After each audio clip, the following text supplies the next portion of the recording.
Hey, what's up, guys? It's Greg Ross. I'm very happy that you're joining me today for this course on MEDDICC. Woo! I love MEDDICC. This is so exciting. This is going to be a really great way for us to spend our time together today. So this is my fundamental course on MEDDICC for sales reps and XDRs. Now, if you're a sales rep, you're probably going to use MEDDICC quite a bit. If you're an XDR, probably not, but here's my philosophy. I like to include the XDRs on this training because if you're an XDR, it's just a matter of time before you're going to want to career path into a sales role, selling, right? When you do, it's really, really nice to have that grasp on some of the fundamentals so that when your sales leader who's interviewing you is asking about relevant skills, you can talk about how you know MEDDICC, you can talk about how you know spin selling, you can talk about the challenger sale, and you can really start laying the foundation in their minds for some credibility when it comes to your sales skills. All right, welcome to the course. My name is Greg Ross. I am your expert sales coach and trainer. I've been in software and technology sales for about 20 years, carrying a bag, selling enterprise software, and been a top performer for all of my career, doubling my quota on a regular basis. I also led global sales training and enablement for Vista Equity Partners for their flagship portfolio company. So I had the opportunity to train hundreds of account executives and XDRs from all across the world. And I worked as a senior consultant advising software companies and funded tech startups on how to take their sales game from 0 to 1 and build their sales program. So that's me. That's a little bit of my background and credibility. Let's talk about MEDDICC. Let's dive into the course, shall we? So what the heck is MEDDICC? You probably are familiar with the acronym that you can see here on the screen. You've probably seen it used before, right? So MEDDICC is actually a sales qualification method. It's not a sales process. It's not a sales system. It's a qualification method or a qualification framework. We're going to talk a little bit more on the next slide about what exactly that means, right? Now, it was created by Dick Dunkel, who is one of the founding fathers of software sales. And I would encourage you to go to YouTube and search for him, find interviews with him, find him talking about MEDDICC. They're going to be great videos and really helpful. But he basically created this acronym. So here's what it stands for: metrics, economic buyer, that's the E, decision process, decision criteria, identify pain, champion, and competition. You can see that final C. Now, why do we use MEDDICC? So you as the seller, you must understand a few things. And actually, this is a great exercise to do even as a sales organization, is try to understand, sit down with all of your sellers and try to understand, okay, why do we win? Why do we lose? And why do deals slip? That's it. Simple as that. That's exactly what Dick Dunkel did with his sales organization. And over time, what he found is that they started identifying the same common threads over and over again from opportunity to opportunity. That's how MEDDICC was born. That's how it was created. So that's kind of the origin story of MEDDICC. Now, I want to talk a little bit about the difference between a sales process and a qualification method like MEDDICC. Now, imagine you need to plan a road trip from your home in San Francisco on the West Coast to Times Square in New York City. So all the way across the country, right? If you've ever driven across America, you know that that's a mega road trip. That's epic, right? Now, you must have several stops that you need to make along the way, but you know that you need to start from and finish in specific locations. We've identified that. Your home in San Francisco, Times Square in New York City. Think about this as your sales process, right? You may arrive at your destination, but not in a necessarily efficient way. And if you've ever tried to drive through New York City when you didn't have GPS or you didn't know exactly where you were going, and you take a wrong turn and you go across a toll bridge, you're in for at least 45 minutes of rerouting and trying to figure out the best way to get back. Same thing happens in your sales process. So that's why you need a qualification method, right? So your sales process is taking you from intro, discovery, to maybe your proposal, a demo, needs alignment. Then you're going to proposal, then you're going to contract signature. Very high level kind of sales process, right? Maybe you have some experts you're using to help you sell the deal. talk about functionality, do some more discovery along the way. So you generally know where you're starting with your introduction call, right? And where you're ending with a contract signature. And you generally know the milestones that you have to hit along the way. You have to give them a demo. You have to probably do a needs analysis, make sure that the solution you're selling is the one that best matches their needs. You'll need to present pricing to them in the form of a proposal. You may have to give them a statement of work if there's professional services involved along with the software you're selling, right?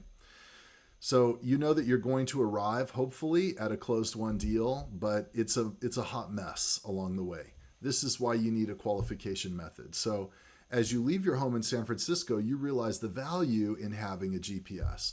Now, your GPS tells you your current location, how far you've traveled, the next turn, the distance to the next turn, remaining distance to your destination, time of arrival, and all of that good information, right? It makes it simple. You have turn-by-turn instructions. And you know exactly where you are along the way, along the journey, right? This is your qualification method. So if sales teams don't have a qualification method, just like a poor sucker that tries to drive from San Francisco to New York City, you'll forecast inaccurately, you'll miss targets regularly, you're not going to know where the heck you are, how long it's going to take you to get to the destination, or even if you're going to arrive at the destination successfully at all, right? So MEDDICC is a qualification method. So it's used to identify, do we really have an opportunity here, right? Is this really a viable opportunity that we think we can win? It serves as your GPS, so you can acknowledge your location precisely in the sales process. You know exactly what you've got so far, and you know exactly how much farther you need to go and what steps along the way you need to take to make sure that you're winning the deal. It's going to help you identify any gaps in your sales process, understanding the gap between what's known and what's unknown. And it's the things that you don't know that will actually end up hurting your sales process, right? MEDDICC can really become actionable because it can help you build an action plan as the seller to get your deal back on track and get it moving towards a successful close. It works great as a self-assessment. We'll talk about that later in the course. How can you use MEDDICC to self-assess your opportunity? And it's great for consistency, which you guys know I'm a big believer in consistently running your opportunities in a way that you're playing your best game every single time with every single prospect, right? All right, very good. Let's talk about the breakdown of MEDDICC. So MEDDICC is an acronym that stands for metrics, that's the M, economic buyer, decision process, decision criteria, identify pain, champion, and competition. Now, there's some variations out there to MEDDICC, but this is MEDDICC in its simplest form, okay?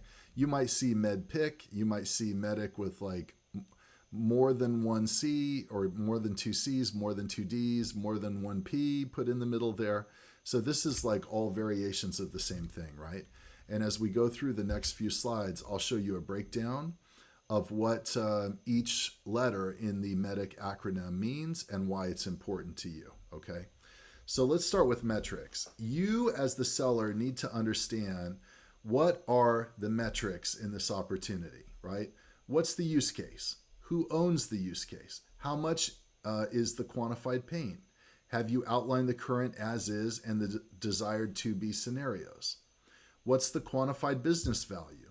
Does the gain far outweigh the pain? Most buyers will make a purchase if they have a minimum 3x return on investment that you can quantify and demonstrate to them. Usually 3x to 5x is the sweet spot. So if I spend $100 and I'm getting a return of $300 to $500, that's a great investment, right? Buyers think the same way, and we need to convince them that that return on investment is going to be there. What is their desired business outcome? How do you measure a successful business outcome? Do you have current KPIs you track for the business outcome? Have you built a preliminary cost justification? Have you shared the findings with your champion? Is your champion in agreement with each element of the justification? Have you reconfirmed why they need our differentiators in the to-be solution? And what price point will you set during your meeting with the economic buyer? These are all examples of metrics. These are things that we can measure. They're quantifiable, right? And these are the pieces of information that you need to have to win the deal. Now, these are going to come up in the forms of questions, right? So if you don't know the information, the metrics associated with your deal, you need to ask questions, right? And you need to ask questions that help you quantify that business value to them, that show that the gain far outweighs the pain, that justifies the cost that they're going to have to spend, right? That gets them to co-author or agree with each element of the justification. So this is what the M stands for. These are the metrics that you need to know to win the deal. Let's talk about the economic buyer, which is the E in MEDDICC. Now this person is, let me move myself over here so you can see the screen a little bit better. This person needs to be identified, so we need to understand who has the ultimate, I call it signing authority on a project. And another good question to ask is, if you had an unbudgeted expense, who would have the ability to create budget, right? If they say Jim, then Jim's your economic buyer. That's the person who has signing authority. They can sign the contract and they can create budget from no budget. This is beautiful. That person is your economic buyer, right? So once we've identified who that person is, we need to involve them.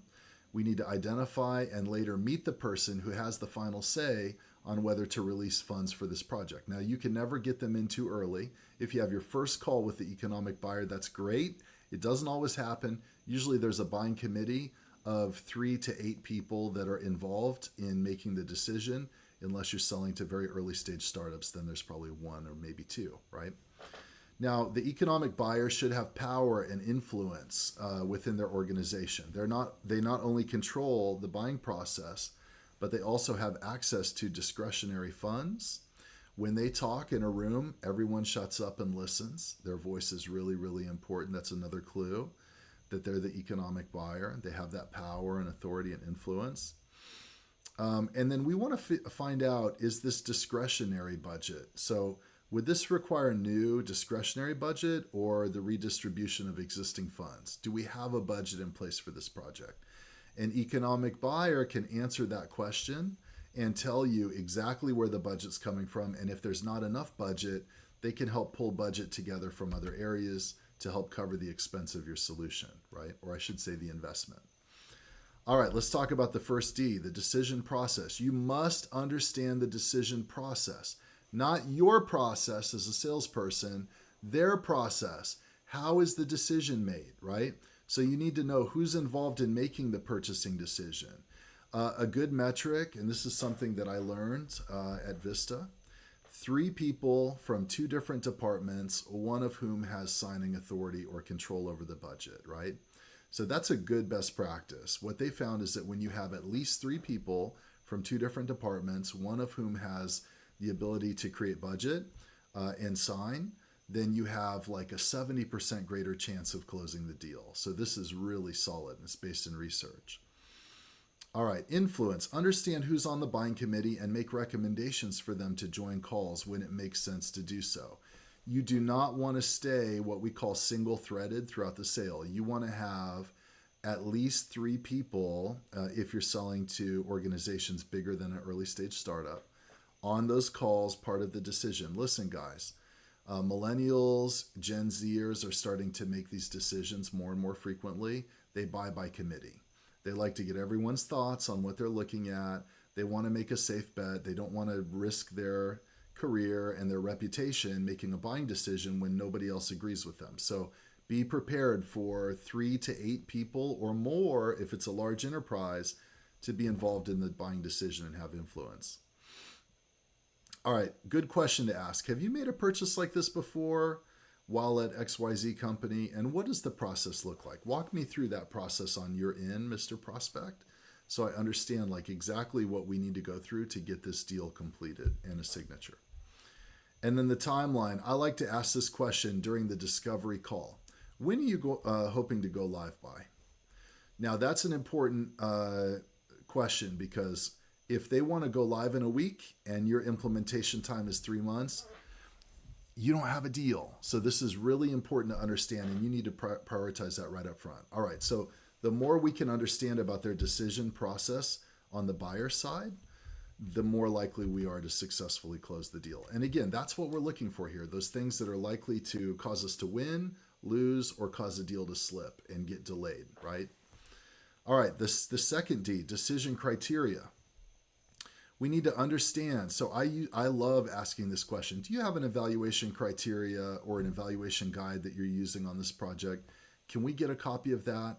The reason I'm asking is because we want to make sure that we have done a great job of explaining how we're a yes in each one of those categories. So if there's something important to you, it's important to us, and we want to show you that we can handle that, right? This is a great question to ask. You need to understand their decision-making criteria. Usually, there's a long list of criteria, and they assign a point system or a weighted scoring to each. You need to know what's on there. If they won't give you a copy, have them walk you through the priorities of what's most important during the evaluation. What are the 3 things that you must accomplish in this evaluation? The 3 features you must have, the 3 problems you must solve, the 3 goals and objectives you must accomplish. You need to know that, okay? Influence. If you don't have an evaluation criteria, I'd be happy to provide one to you. We work through these processes all the time. This is a great way of establishing what I call command and control over the process, right? Hey, you don't have an evaluation criteria? Great. We created a template you can use, and it proactively answers a lot of the questions and addresses a lot of the challenges along with evaluating this kind of software. So it's really going to help you and add a ton of value. And then the last is value. How does this align with your key business objectives and your initiatives, Mr. Buyer? So you really need to understand this. You can never ask too many questions in this area because you want to make sure that your solution is aligned with their needs, their objectives, their initiatives, their priorities, right? And you want to come alongside them, not as the superhero coming in to save the day, but as a trusted advisor and partner who's going to help them accomplish their goals through the use of your software. Very important. Learn to tell the story with them as the main character. All right, the I, identify pain. We need to understand the quantity. What's the impact on revenue generation? Quantify. We need to be able to quantify it. What's the impact on revenue generation? What are the cost savings implications? Does it add efficiency? And can we quantify that? Does it decrease risk? And can we quantify that, right? We need to understand from a change management standpoint, are we a bandage or open heart surgery? How much change is going to be required in order for them to adopt our solution, right?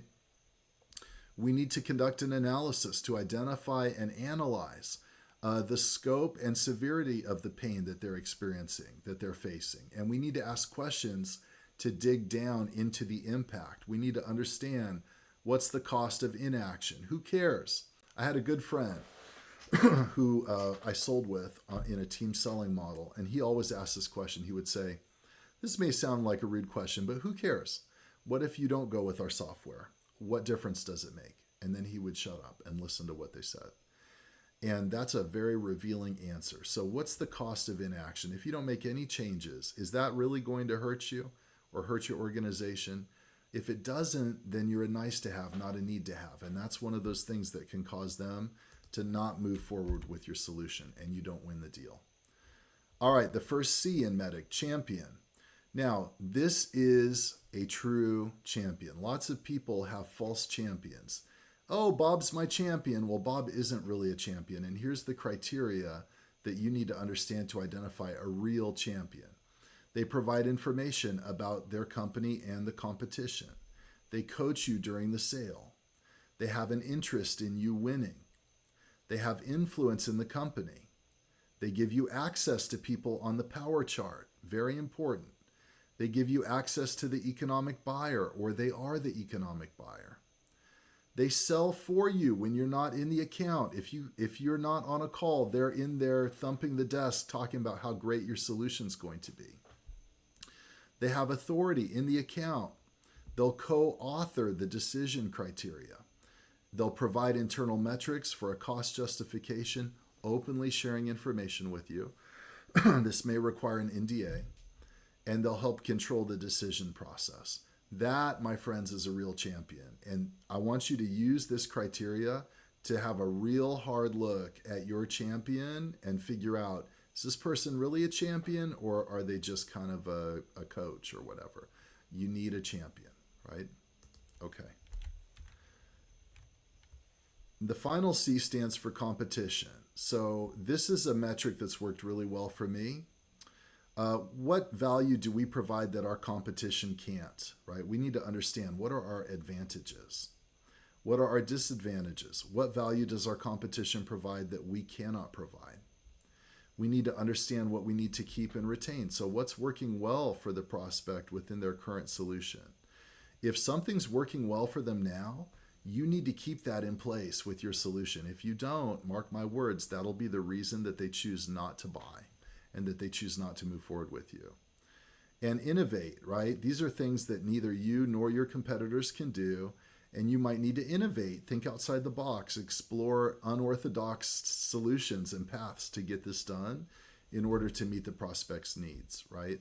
Very important. By the way, your competitor might not be another software company or another professional services company. Your competitor might be the status quo. It might be just the way they're doing it now. It might be Excel, right? So know who your competition is and have an answer for each of these 4 quadrants. All right. I put this together for you guys. I don't know, gosh, where am I going to put myself to really make sure you can see this? I'll move over here for now. So this is a scoring self-assessment for MEDDICC. Okay, I've got all of the aspects of MEDDICC here on the left side in this column. And I want you to do an honest self-assessment of an opportunity that you're working and give yourself either a 0, a 1, or a 2, okay? Now you can pause this, you can write these down for yourself, right? But I want you to really make sure that you have a 2 or at least a 1 in every category. If you have a 0 and you don't understand and you cannot define the steps involved in the prospect's decision-making process, for example, then you're really at risk of losing that deal. So honestly, guys, if you want to be as certain as you can be that you're going to win the deal, you should be a 2 in every category on this chart when it comes to metrics, when it comes to the economic buyer, when it comes to the decision process, when it comes to the decision criteria, and when it comes to identifying pain, understanding your champion and identifying them, involving them, and understanding the competition. Does that make sense? I hope this makes sense. This is your GPS through the sales process. You need to understand all of this information in order to know, are you really ready to close this deal and to win it? If you only have half of these, you're only halfway between San Francisco and New York. And if you think you're arriving in Times Square tomorrow morning, I got news for you. You're way behind schedule and you might not arrive at all, right? So this is really important. All right, guys, this has been a lot of fun. Let's talk about what's next here. So I want you to review each step that I've listed here on the right and prepare to incorporate MEDDICC into your process, okay? The first thing, which I'll drop in the description of this video down below, is a link to an interview on YouTube with Dick Dunkel, the creator of MEDDICC and inventor of MEDDICC. This is really going to be a great video for you to watch to understand how MEDDICC was created, how MEDDICC works in real sales processes. Like I said, he's one of the founding fathers of sales and a great thought leader in sales that you actually should listen to and learn from. Also, I've got this book I want you to download on Amazon. It's called The Qualified Sales Leader, right? I actually read books. Look at this. I've got it right here on my desk. This book was given to me by a sales leader that I worked for, a chief revenue officer who really knew his stuff. And I have to say, this is one of my favorite sales books. It's changed my game completely. I want you to consider ordering it. That's the new version for $19.99. You can probably get it used with a few dog-eared pages for like $8 to $10, right? But spend your time and read it. The reason I'm recommending this book and not a book with the title MEDDICC is because this book actually does a great job of showing you how MEDDICC fits into your sales process and when you should use it and why you should use it. And actually, it's a great resource on MEDDICC, but it's chocked full of a bunch of additional information that's really going to help you up your sales game from a sales leader perspective. And if you're thinking about getting promoted to being a sales leader or a sales manager, you definitely need to read this book before that happens. All right. So all of those links will be in the description below. And then using the template that I provided in this video on the last slide, I want you to create a self-assessment template in Excel or Google Sheets or whatever that you can use to score your opportunities using MEDDICC. You don't need to wait for your sales manager, your sales leader to score you. You should be self-assessing your opportunities. And if you're missing information, you need to ask the right questions. You need to get the right people on the calls. You need to make sure that you have a 2 in each one of those categories so that you can confidently expect to win that opportunity. And when you sit down with your sales manager and you go over this information, they're really going to be impressed by the level of detail and comprehensiveness that you've put into qualifying your opportunity. Because that's really what sales leaders do. They qualify opportunities, right? Guys, thank you so much for watching. I really enjoy this. It's my passion to see you guys get better and to see you play a better game. I hope this really moves the needle for you in your sales process. Even if not every point is applicable to you, I want you to pick and pull what is important and add it to your process. And if it changes your sales game, connect with me on LinkedIn, Greg Ross, Phantom Sales, or shoot me a note, comment on YouTube, and just let me know how much it meant to you and how it changed your sales game. All right, guys? All right. Thank you very much for joining. And yeah, play to win.